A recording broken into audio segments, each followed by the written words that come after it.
This is the story of Hugo, a man thought to have died 5 years ago, and Nkem, his grieving widow, whose world was forever changed by an unexplainable sighting in the bustling Aria Aria Market of Aba. A tale of love, mystery, betrayal, and the supernatural unfolds across two cities, leaving us to question the thin veil between life and death.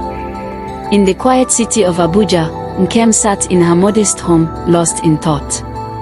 5 years had passed since her husband, Hugo, died in a tragic car accident. Once a thriving entrepreneur and a loving husband, Hugo's sudden death left a void that time had not been able to fill. Nkem struggled to move on, raising their 2 children alone. His memory haunted the walls of their home, the photographs, the untouched belongings, the silence. To the world, Nkem seemed strong, but deep inside, she was still mourning the man she had loved and lost.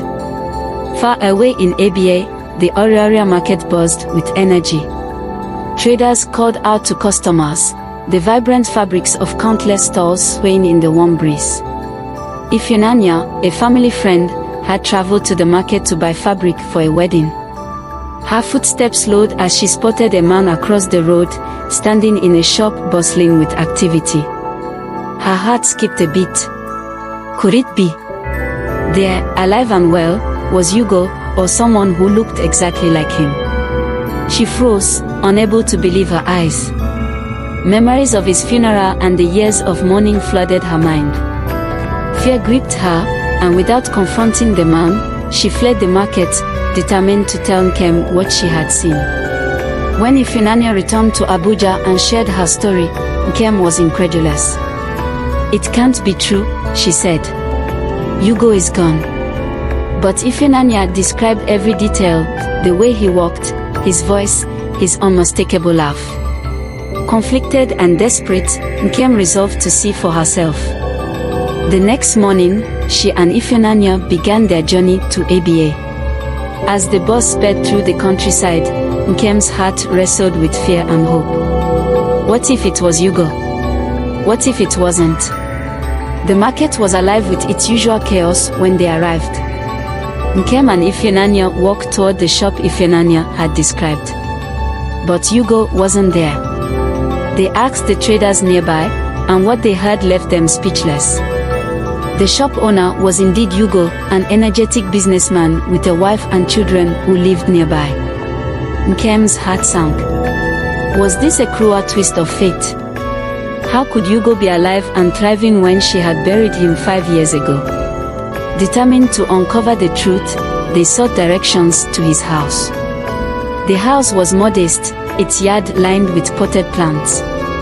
Nkem's hands trembled as she knocked on the door. When it opened, she was face to face with Hugo. He looked just as he had the last day she saw him alive. Nkem whispered his name, her voice cracking, "Hugo, it's me." For a moment, there was recognition in his eyes. But then, as if realizing something, Hugo stepped back into the shadows and vanished. The door creaked shut, leaving Nkem and Ifeanyi trembling with shock. What had they just seen? Was it really Hugo? The next day, they returned to the market, only to learn that Hugo had already come and left. Again, traders spoke of his thriving business and his new family. Desperate for answers, Nkem visited his home that evening. Inside, the air was cold, heavy with an unnatural stillness. She called his name again, Hugo. This time, he appeared, his figure flickering like a ghost caught between two worlds. Nkem reached out, tears streaming down her face, but as she stepped closer, Hugo disappeared into the silence once more. His home and shop were abandoned from that day on, his family vanishing as mysteriously as he had. To this day, the traders of Aria Aria Market whisper about Hugo, the man who returned from the dead. Some believe he was a restless spirit, others think his life was bound by dark rituals. For Nkem, closure remained elusive. She had found Hugo, but he was no longer the man she had loved.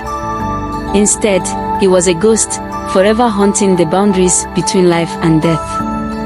This story is a reflection on love, loss, and the mysteries that bind us beyond death. How far would you go for answers? And when do you stop seeking and let the dead rest in peace?